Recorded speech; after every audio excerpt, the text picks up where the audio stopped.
تو یہ جو مکاتب ہیں، یہ مدارس ہیں، اگر یہ نہ ہوں تو دین اپنی اصلی شکل میں باقی رہ ہی نہیں سکتا۔ تو یہ جو مکاتب ہیں، یہ جو مدارس ہیں، جو بیچارے تعلیم قرآن میں لگے ہوئے ہیں، ان کی اہمیت کو سمجھو اور ان کو حقیر نہ سمجھو۔ اللہ رب العالمین والصلاة والسلام علی سید المرسلین وعلی آلہ واصحابہ اجمعین، اما بعد، اعوذ باللہ من الشیطان الرجیم، بسم اللہ الرحمن الرحیم۔ الرحمن علم القرآن خلق الانسان علمہ البیان۔ صدق اللہ العظیم۔ وقال النبی صلی اللہ علیہ وسلم اشراف امتی حملۃ القرآن۔ بزرگوں اور بھائیوں اور پردے کے پیچھے بیٹھی ہوئی ہماری مائیں اور بہنیں، کافی دیر سے آپ حضرات اور کچھ دیر سے ہم سب بچوں کا پروگرام سن رہے ہیں۔ ان کی جرأت کو، ان کے بولنے کے انداز کو دیکھ کر آپ نے بھی یقین کیا ہوگا اور ہم بھی تسلیم کرتے ہیں کہ یقیناً اس مکتب میں اچھی تعلیم ہو رہی ہے۔ یہ معمولی بات نہیں ہے کہ اتنے سارے آدمیوں کے سامنے، بڑے بڑے علماء کی موجودگی میں بچہ مائک پر آ کر کچھ بول سکے۔ اگر بول رہا ہے تو اس کا مطلب یہ ہے کہ اس کے ساتھ ساتھ پچھلی محنت بول رہی ہے۔ تو استادوں نے کیسی محنت کی ہے، ورنہ تو بڑے بڑوں کے پسینے چھوٹتے ہیں یہاں مائک پر آ کر۔ بڑے بڑوں کے آپ لوگ جماعت میں جاتے ہیں، چلوں میں جاتے ہیں، اور آپ کی ڈیوٹی لگائی جاتی ہے کہ نماز کے بعد آپ کو اعلان کرنا ہے، ایک لائن بولنی ہے بس۔ بزرگوں بھائیوں، بقیہ نماز کے بعد سب ٹھہر جاؤ، دین کی بات ہوئی، اتنے کی تو کہنی پڑے۔ لیکن پورے دن رٹو گے، جب اعلان کا نمبر آئے گا تو ٹانگ ہلیں گی اور غلط سلط کہو گے۔ اتنی سی لے نہ مڑے تم پہ، اور یہ گھنٹے گھنٹے پر تقریر کر سکتے ہیں، ان کو سکھایا گیا ہے۔ اس کا مطلب یہ کہ کتنی محنت کی گئی۔ ہمارے بھائی ہیں مولانا امجد صاحب، انہوں نے سال لگایا تھا، تو بہت سی دلچسپی کہانیاں انہوں نے سنائی ہیں۔ ایک لطیفہ انہوں نے سنایا کہ رمضان کا مہینہ چل رہا تھا، عید قریب تھی، ایک ساتھی کے ذمہ لگا دیا کہ اعلان تجھے کرنا ہے۔ اب پورے دن وہ فکر مند رہا، اس کو سکھاتے رہے، بھئی یوں کہنا، یوں کہنا، یوں کہنا۔ اب کھڑا ہو رہا ہے عشاء کے بعد، بھائی بزرگوں بھائیوں سب ٹھہر جاؤ، بقیہ نماز کے بعد عید کی نماز ہوئی گی۔ رات کو عید کی نماز پڑھوا رہا ہے، یہ اعلان اس سے نہیں ہو پا رہا ہے۔ ایسے ہی ایک جماعت آئی تھی سورت سے، اس میں جو امیر صاحب تھا وہ کھڑا ہوا اور اعلان کر رہا ہے، بزرگوں اور بھائیوں بقیہ نماز کے بعد ٹھہر جاؤ، سورت سے کالی پولیس مسجد آئی ہے۔ اب سب ہنس پڑے، تو وہ بھی ارے نہیں ہاں مسجد آئی ہے، بار بار کہہ جاؤ اس کو مسجد آئی، بجائے اس کے کہ جماعت آئی ہے۔ تو یہاں مائک پر آ کر کچھ بولنا، کہنا، تقریر کرنا، نظم سنانا، قرات پڑھنا کوئی معمولی چیز نہیں ہے۔ جو کرتے رہتے ہیں علماء کرام، ان سے پوچھو۔ تو یہ جو بچے آپ کے سامنے اتنی جرأت کے ساتھ بول رہے ہیں، کہہ رہے ہیں، یہ اس بات کی دلیل ہے کہ یقیناً استادوں کی بڑی زبردست محنت ہے۔ اللہ ان کی محنت کا ان کو بہتر بدلہ عطا فرمائے۔ ہمیں ان بچوں کو دیکھ کر چند چیزوں کا سبق لینا ہے۔ نمبر 1، دنیا کا کوئی بھی فن، کوئی بھی کام بغیر سیکھے نہیں آتا۔ طے شدہ بات ہے، قانون ہے یہ۔ اگر آپ لوہار بننا چاہتے ہیں، درانت بنائیں، کھرپا بنائیں، پھاوڑا بنائیں، تو آپ کو کسی لوہار کے ساتھ بیٹھنا پڑے گا، سال بھر اس کے ساتھ رہنا پڑے گا، تب جا کے آپ سیکھ پائیں گے بھائی کھرپا کیسے بنتا ہے۔ ارے کوئی بھی کوئی چیز لاؤ لوہا بھی پیٹ بنا دو، نہیں بنے گا۔ کھرپا بنانا سیکھنے کے لیے بھی کسی استاد کے پاس آپ کو سال بھر رہنا ہے۔ اور اگر آپ درزی بننا چاہتے ہیں، کپڑا سلائی سیکھنا چاہتے ہیں، تو آپ سب جانتے ہیں 2 سال 1.5 سال کسی درزی کے یہاں چاپلوسی کرنی ہے، خدمت کرنی ہے، اس کی کڑوی کسیلی جھیلنی ہے، تب جا کے کٹنگ سکھائے گا، بعد میں جا کے نخرے لگا کے۔ کوئی بھی دنیا کی چیز لے لیجیے، بالکل اسی طرح دین بھی سیکھنے سے ہی آتا ہے، بغیر سیکھے دین نہیں آتا۔ طے شدہ بات۔ ہاں، مسلمان ماحول میں ہم پیدا ہوئے ہیں، معاشرہ اسلامی ہے، تو دیکھا دیکھی کچھ باتوں کو سیکھ جائیں گے، لیکن وہ مکمل دین نہیں ہے۔ مکمل دین تو پڑھنے سے، کسی استاد کے پاس رہنے سے، کسی عالم کی صحبت میں رہنے سے ہی آئے گا۔ آپ اتنی بڑی عمر کے ہو گئے، کوئی 50 سال کا ہے، کوئی 60 سال کا ہے، کوئی 65 کا بھی ہے، اور ماشاءاللہ بڑی تعداد دینداروں کی لگ رہی ہے جو جماعتوں میں آئے اور گئے ہوں گے۔ میں آپ سے ایک سوال کروں، بتائیے آپ اس کو جانتے ہیں کیا؟ علماء سے نہیں۔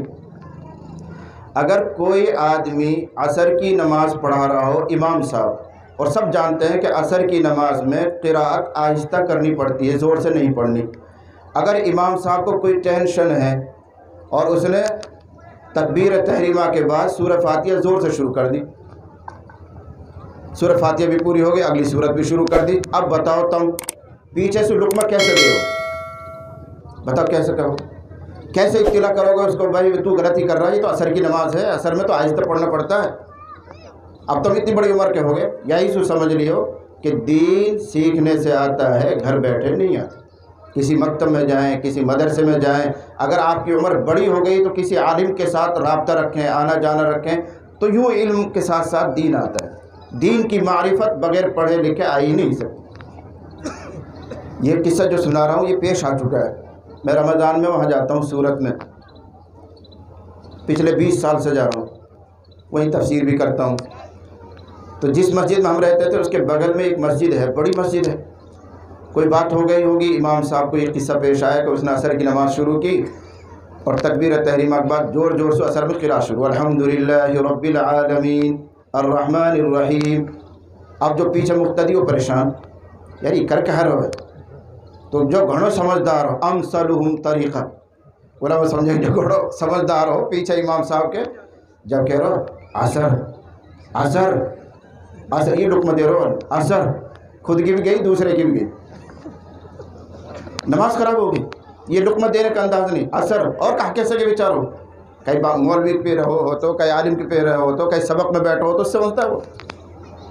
اب سنو، اگر امام صاحب اس طرح کی کوئی غلطی کرے، جیسے قرآن آہستہ پڑھنا تھا اب زور سے پڑھنا شروع کر دیا، یا قرآن زور سے پڑھنا تھا لیکن وہ پڑھ ہی نہیں رہا، مغرب کی نماز میں مثال طور پر چپ چاپ بھی کھڑا ہوا ہے حالانکہ زور سے قرات کرنی ہے، تو پیچھے مقتدیوں کا طریقہ یہ ہے کہ اس کو لقمہ دیں اور یوں کہیں سبحان اللہ سبحان اللہ، مقتدی کہیں گے سبحان اللہ، کیا مطلب؟ اللہ پاک ہے، بے عیب ہے، اس میں کوئی قصور نہیں، اے امام صاحب تو میں کوئی عیب ہے، کھوٹ ہے، جس میں تو اس کہہ رہا ہوں سبحان اللہ، یوں کہے گا، اس کو لقمہ دیں گے۔ تو دین سیکھنے سے آئے گا، پڑھنے سے آئے گا۔ تو یہ جو مکاتب ہیں، یہ مدارس ہیں، اگر یہ نہ ہوں تو دین اپنی اصلی شکل میں باقی رہ ہی نہیں سکتا۔ اس لیے ان کی اہمیت کو سمجھو۔ آپ نے دیکھا کتنی ساری معلومات یہ بچے پیش کر رہے ہیں، آپ میں سے اکثروں کو یہ معلومات نہیں ہے، اکثروں کو۔ دیکھو ایک سوال ایسا عجیب سے بتایا اس نے کہ جو حاجی حج کرنا جاتے ہیں وہ بقرعید کی نماز کہاں پڑھتے ہیں؟ بہت سو پتہ نہیں ہے، اور تمن سے کوئی پوچھ لیا تم بھی اوپر نیچے دیکھو گے، اس نے بتا دیا کہ جو حاجی حج میں جاتے ہیں ان کے ذمے بقرعید کی نماز واجب ہی نہیں، پڑھتے ہی نہیں، وہ حج کے کاموں میں مشغول رہتے ہیں، کنکری ماریں گے، قربانی کریں گے، پھر طواف کریں گے، جا کے کاموں میں مشغول ہیں، ان کے اوپر حج کی بقرعید کی نماز ہے ہی نہیں۔ تو اکثر کی بات معلوم نہیں۔ تو آج کی اس مجلس سے ایک تو یہ ذہن بنا کر جاؤ کہ مکاتب اور مدارس اسلام میں ریڑھ کی ہڈی ہے، بنیادی چیز ہے۔ اگر مکتب نہ ہو، مدرسے نہ ہو، تو واقعہ یہ ہے کہ اسلام دین صحیح شکل میں محفوظ ہی نہیں رہے گا، رسمی چیز رہ جائے گا، جو منتقل ہوتا ہوا آئے گا، دیکھا دیکھی آئے گا، وہی رہے گا، اصل حقیقت کے ساتھ اسلام باقی نہیں رہے گا۔ اسی لیے اسلام میں پڑھنے پڑھانے کی بڑی اہمیت ہے، بڑے فضائل ہیں، ان میں مشغول رہنے والوں کے بڑے اونچے مقامات ہیں۔ موقع نہیں ہے، میں صرف ایک حدیث کی طرف اشارہ کروں گا۔ نبی کریم صلی اللہ علیہ وسلم نے ارشاد فرمایا من شغلہ القرآن عن ذکری و مسألتی اعطیتہ افضل ما اعطی السائلین، یہ حدیث قدسی ہے، جس کا حاصل بہت سادہ لفظوں میں یہ ہے کہ جو آدمی قرآن پڑھنے پڑھانے میں اتنا مشغول رہتا ہے کہ اس کو دیگر عبادتوں کا، اشراق پڑھنے کا، اوابین پڑھنے کا، تہجد پڑھنے کا، ذکر کرنے کا، گشت میں بیٹھنے کا، چلہ لگانے کا ٹائم ہی نہیں ملتا، یہاں تک کہ دعا کرنے کا ٹائم نہیں ملتا۔ اور یہ جو مکتب میں محنت کر رہے ہیں، مدرسوں میں جو محنت کر رہے ہیں، واللہ واقعی یہی ہے کہ ان کو ٹائم نہیں ملتا۔ جا کے دیکھیں آپ، کسی دن 24 گھنٹہ آپ خالی کریں اور جہاں تعلیم بہت اچھی ہوتی ہے کسی مدرسے میں وہاں جائیں اور 24 گھنٹے گزاریں، دیکھیں کہ بچے اور یہ اساتذہ کتنا مشغول رہتے ہیں۔ میل مدرسے میں رہتا ہوں، وہاں کی کہانی میں آپ کو سناؤں۔ صبح 4:30 بجے، سردیوں میں صبح 4:30 بجے بچے اٹھتے ہیں، کلاسوں میں آ جاتے ہیں، ان کے پڑھانے والے بھی کلاس میں آ جاتے ہیں۔ اب سبق سنیں گے اذان تک، نماز تک، پھر نماز پڑھیں گے، نماز کے بعد پھر بیٹھ جائیں گے، 1 آدھ گھنٹہ پڑھا کے اب ناشتہ کریں گے، آدھے گھنٹے کی ناشتے کی چھٹی ہے، پھر پڑھنے بیٹھیں گے، 11 ساڑھے 11 اسی میں بچ جائیں گے۔ ٹائم نہیں ملا ان کو اشراق کا، ٹائم نہیں ملا ان کو ذکر کرنے کا، ٹائم نہیں ملا ان کو دعا کرنے کا، ٹائم نہیں ملا ان کو تہجد پڑھنے کا۔ اب 11:30 بجے چھٹی ہوئی، کھانا وانا کھائیں گے تو 1 آدھ گھنٹہ آرام کریں گے، ظہر کی نماز پڑھیں گے، پھر پڑھانے بیٹھ جائیں گے۔ اثر ہو گئی۔ جو باذوق طلباء ہیں، باذوق اساتذہ، اثر کے بعد پھر بچوں کو لے کے بیٹھے رہتے ہیں، چھٹی ہے، کوئی پڑھے مت پڑھے اختیار ہے، لیکن جو شوقین بچے ہیں وہ پھر بیٹھ جاتے ہیں۔ جو شوقین استاد ہے وہ بھی کوئی اصلاح دے گا، کوئی اردو پڑھائے گا، کوئی کچھ کرے، وہ گھیرے بیٹھ رہا ہے، پھر مغرب بعد یاد کریں گے، پھر عشاء کے بعد 11 بجے تک پڑھیں گے۔ بتاؤ کہاں ٹائم ملا؟ 11 بجے پھر رات کو سو جائیں گے۔ واقعہ یہی ہے کہ ان اساتذہ کو، ان معلمین کو، مکاتب میں پڑھانے والوں کو ٹائم ہی نہیں ملتا کہ آپ کی گشت میں شریک ہو جائیں، آپ کی تعلیم میں بیٹھ جائیں، یا یہ بیچارے تہجد پڑھ لیں، کچھ زیادہ نوافل پڑھ کے کچھ مانگ لیں، نہیں ملتا۔ لیکن آپ اپنا ذہن صاف کریں، اور یہ معلمین بھی جو احساس کمتری میں مبتلا ہو جاتے ہیں وہ بھی اپنا دماغ صحیح کریں کہ اللہ کا کتنا بڑا انعام ہے۔ اللہ فرما رہے ہیں کہ مکتب میں پڑھانے والے، مدرسوں میں پڑھانے والے، قرآن سیکھنے سکھانے والے اگر دین کے دوسرے کاموں میں شریک نہیں ہو پا رہے ہیں، دعا بھی نہیں کر پا رہے ہیں، تو اللہ کہتا اعطیتہ افضل ما اعطی السائلین، مانگنے والوں کو میں جو دے رہا ہوں، کوئی مکہ میں مانگ رہا ہوگا، کوئی کعبہ کا غلاف پکڑ کے مانگ رہا ہوگا، کوئی سجدے میں پڑھ کر رو رہا ہوگا، ان تمام مانگنے والوں سے بہتر عطا کرتا ہوں میں اس کو جو قرآن میں لگا رہتا ہے۔ اب تار سوال کے جواب آگو، یاری مول صاحب کبھی تعلیم میں نہ بیٹھتے دیکھو، یار یہ حافظ جی کبھی گشت میں نہ دیکھو، یار یہ کبھی چلہ ہی نہ لگاؤ، یہی تو اعتراض ہے تمہیں۔ اگر یہ چلہ نہ لگائیں، تعلیم میں نہ بیٹھیں اور کسی کام میں مشغول نہ ہو، تو اللہ جو دینے والا ہے، اجر و ثواب دینے والا ہے، وہ کہتا ہے تمام محنت کرنے والوں سے زیادہ بن مانگے میں تمہیں عطا کروں گا۔ یہ قرآن کی خدمت اتنی اونچی چیز۔ آیت پڑھی میں نے سورہ رحمان کی، الرحمن علم القرآن خلق الانسان، بس اس کی ترتیب سمجھانی، مجھے ترجمہ بھی نہیں کر سکتا، بھی ٹائم بھی نہیں۔ ہونا کیا چاہیے؟ اصل میں کیا ہوا، مکہ والوں کے سامنے تذکر آتا تھا اللہ، رحمان، رحیم، یہ نام آتے تھے مکہ والوں کے سامنے، جو قریش تھے، کفار تھے۔ تو انہوں نے کہا ہے محمد ہم کو منع کرتا ہے کہ ایک ہی خدا کی عبادت کرنی چاہیے، اور خود سینکڑوں خداؤں کو نام لیتا ہے، اللہ کا بھی نام لیتا ہے، رحمان کا بھی نام لیتا ہے، رحیم کا بھی نام لیتا ہے۔ ہم تو جانتے بھی سب اللہ کے ہی نام ہیں، لیکن ان کو کہنے کی بات مل گئی۔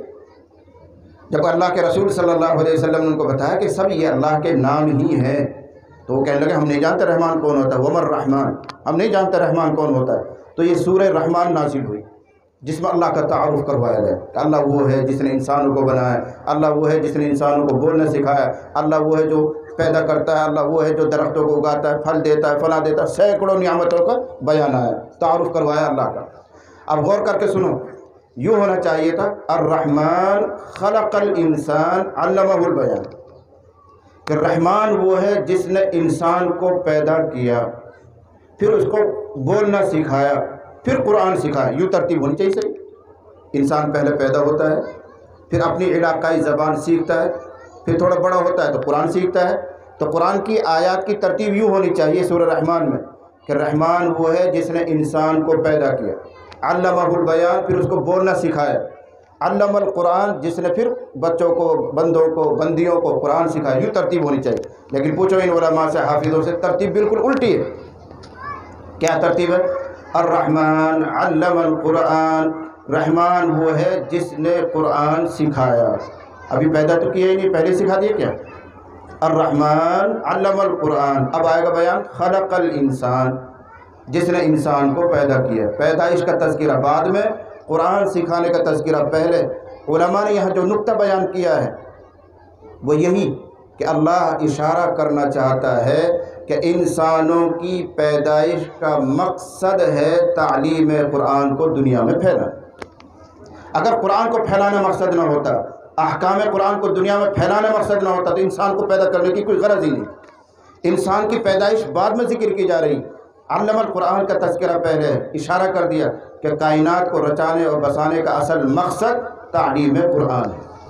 تو یہ جو مکاتب ہیں، یہ جو مدارس ہیں، جو بیچارے تعلیم قرآن میں لگے ہوئے ہیں، ان کی اہمیت کو سمجھو اور ان کو حقیر نہ سمجھو۔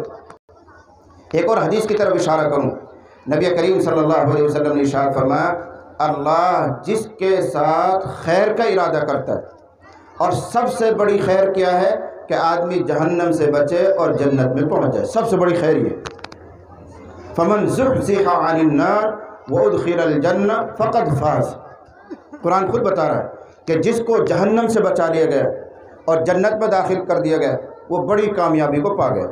تو سب سے بڑی کامیابی جنت نصیب ہو جانا اور دوزخ سے بچ جانا۔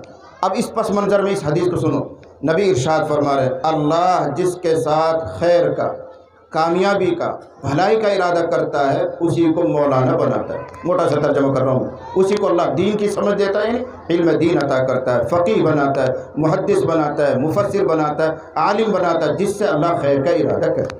اور سب سے بڑی خیر کیا ہے؟ جنت۔ تو آسان لفظوں میں یوں کہہ دو کہ جس کو اللہ جنت دینا چاہتا ہے اسی کو اللہ علم دین عطا کرتا ہے۔ یہ نتیجہ نکلے گا منطقی اعتبار سے، جس کو اللہ جنت دینا چاہتا ہے اسی کو اللہ تعالیٰ علم دین عطا کرتا ہے۔ امام محمد رحمۃ اللہ علیہ، امام اعظم ابو حنیفہ رحمۃ اللہ علیہ کے بڑے شاگرد ہیں، ان کی وفات کے بعد کسی نے ان کو خواب میں دیکھا، سپنے میں دیکھا، اور حضرت سے پوچھا، حضرت کیا رہا، کیا نتیجہ نکلا؟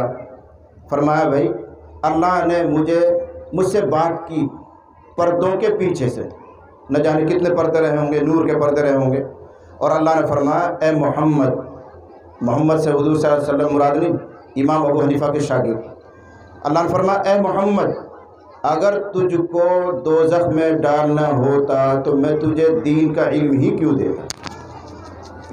اگر تجھے دوزخ میں ڈالنا ہوتا تو میں تجھ کو دین کا علم دیتا ہی کیوں؟ تجھے دین کا علم دیا ہی اس لیے ہے کہ تجھ سے کوئی حساب کتاب نہیں لینا، جب جنت کو چلے۔ یہ باتیں اس لیے عرض کرنی پڑ رہی ہیں کہ ہمارے معاشرے میں، ماحول میں ان علماء کو، ان میاجیوں کو، ان حافظوں کو، ان قاریوں اور علماء کو تھوڑی گری نگاہ سے دیکھا جائے۔ وہ نہیں، اگر ہم خود پڑھے لکھے نہیں ہیں لیکن ان کی عظمت کو پہچانیں، ان کے مقام کو پہچانیں۔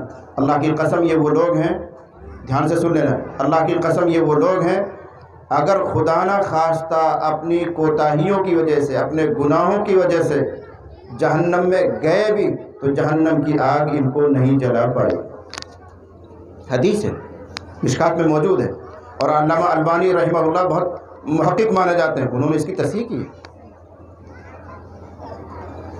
لو جعل القرآن فی ایہاب ثم القی فی النار ما احترق۔ دوسرے الفاظ میں جامع صغیر میں ان اللہ لا يعذب قلبا وعلى القرآن، یہ بھی الفاظ موجود، اس کی شرح ہو جائے گی کہ نبی کریم صلی اللہ علیہ وسلم ارشاد فرما رہے ہیں کہ جس دل میں اللہ نے قرآن اتار دیا جہنم کی آگ اسے نہیں جلا پائے گی۔ اس کو میں مثال دے کر سمجھاتا رہتا ہوں، اس طرح کہ آپ سونار کے پاس جاتے ہیں اور وہاں سے آپ سونے کی ایک بالی بنوا کے لاتے ہیں، کان میں کنڈل، باڑی کیا کہتے ہیں آپ لوگ، پھر اس کو ڈبی میں رکھتے ہیں، ڈبی کے بعد اس کو تھیلی میں رکھتا ہے وہ سونار، اور آپ گھر میں لے کر آتے ہیں۔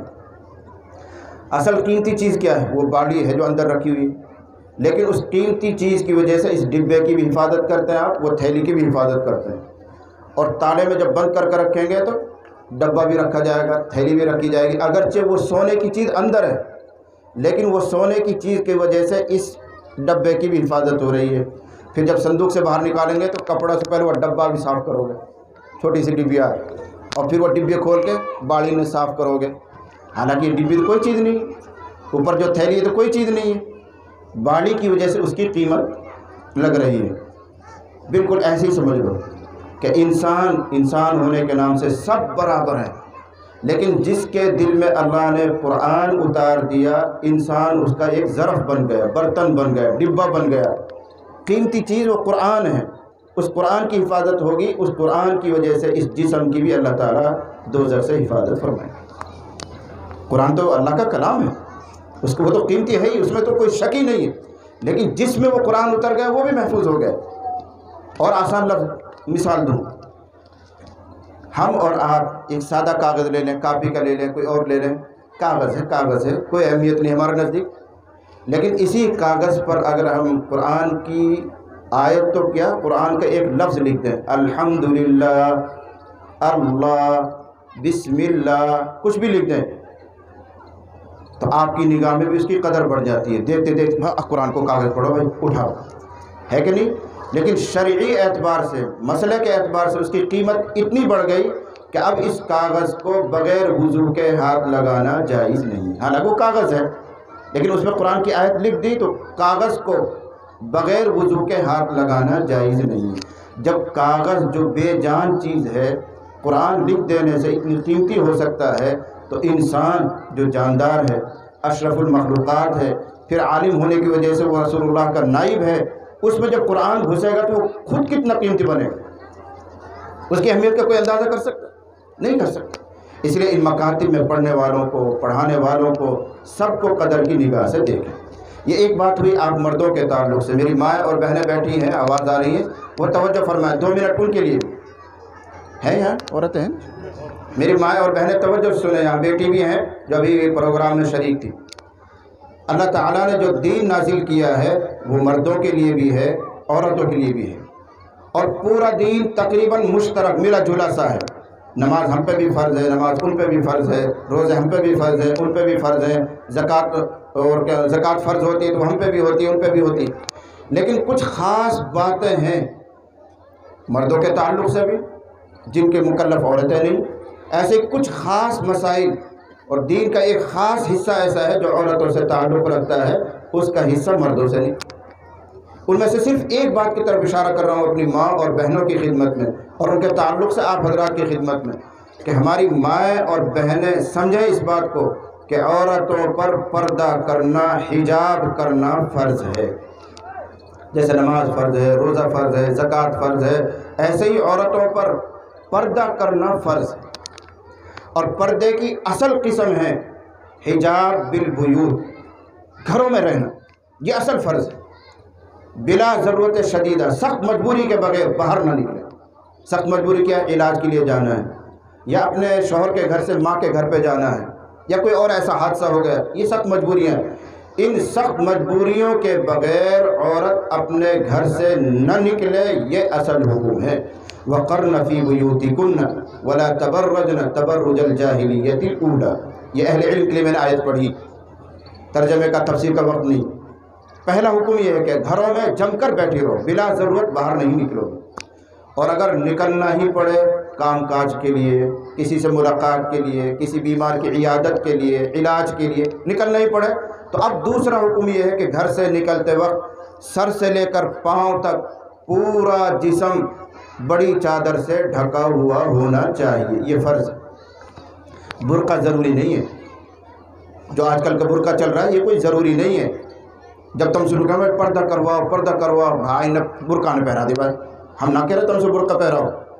اصل حکم یہ ہے کہ سر سے لے کر پاؤں تک عورت کا پورا جسم ڈھکا ہوا ہونا چاہیے۔ حدیث میں بلکہ قرآن کریم میں بھی یہ حکم آیا، اس کو جلباب کہتے ہیں، جلباب بڑی چادر کو کہتے ہیں، کہ جب عورت گھر سے باہر نکلے تو اپنے بدن پر بڑی چادر ڈال لے، یعنی جو روز پہننے کا دوپٹہ ہے، لوگڑی ہے، وہ تو رہے گی، الگ سے ایک موٹی چادر پورے بدن پر وہ ڈال لے، اس طرح باہر نکل سکتی ہے۔ اب آپ خود غور کر لیں ہماری مائیں اور بہنیں کہ یہ فرض آپ سے پورا ہو رہا ہے کہ نہیں ہو رہا ہے؟ اگر نہیں ہو رہا ہے تو آپ گنہگار ہیں، چاہے آپ تہجد پڑھتی ہوں، روزہ رکھتی ہوں، کوئی اور کام بھی کرتی ہوں، لیکن ایک اہم فرض آپ سے چھوٹ رہا ہے۔ ان کے ساتھ ساتھ میں آپ کو توجہ دلا رہا ہوں، اگر ہماری مائیں اور بہنیں، بیٹیاں بے پردہ رہتی ہیں تو اس کا وبال ہمارے اور تمہارے سروں پر ہے۔ ہم ان کے نگراں ہیں، ہم ان کے ذمہ دار ہیں، کوئی باپ ہونے کی وجہ سے، کوئی شوہر ہونے کی وجہ سے، کوئی بڑا بیٹا ہونے کی وجہ سے، سب ہماری ذمہ داریاں ہیں۔ اگر ہماری لاپرواہی کی وجہ سے ہماری مائیں اور بہنیں بے پردہ رہتی ہیں، بے حجاب گھومتی ہیں، یا ان کا لباس غیر شرعی ہے، تو اللہ کی قسم خطرے کی گھنٹی آپ کے سر پر گئی، آپ بھی مجرم ہیں، اور آپ اپنے آپ کو نہیں بچا پائیں گے۔ ایک حدیث ہے، اس میں ایک جز ہے، بس وہ سنا دوں۔ نبی کریم صلی اللہ علیہ وسلم نے ارشاد فرمایا، ثلاثۃ لا يدخلون الجنۃ ابدا، 3 لوگ ہیں جو کبھی جنت کا منہ نہیں دیکھیں گے۔ یہ کافروں کے لیے نہیں فرمایا گیا، مشرکوں کے لیے نہیں فرمایا گیا، سکھ اور عیسائی کے لیے نہیں فرمایا گیا، اہل ایمان کے تعلق سے کہا جا رہا ہے، مسلمانوں کے تعلق سے کہا جا رہا ہے کہ مسلمانوں میں بھی 3 بدبخت ایسے ہیں جو کبھی جنت میں نہیں جائیں گے۔ کون کون ہیں؟ لفظ حدیث 3 جز ہیں، ان میں ایک لفظ آتا ہے الدیوس۔ الدیوس، نبی نے فرمایا دیوس مرد جنت میں نہیں جائے گا۔ صحابہ نے پوچھا لگ نبی مت دیوس، دیوس کیا ہوتا ہے؟ اور 2 باتیں جو حدیث میں لگ نبی وہ ہمارے سمجھ میں آ گئی، یہ دیوس کیا چیز ہے یہ ہم بھی نہیں سمجھ رہے۔ تو نبی نے ارشاد فرمایا جس کا خلاصہ یہ ہے کہ دیوس وہ مرد کہلاتا ہے جو اپنے گھر کی عورتوں میں بے حیائی کی بات کو برداشت کرے۔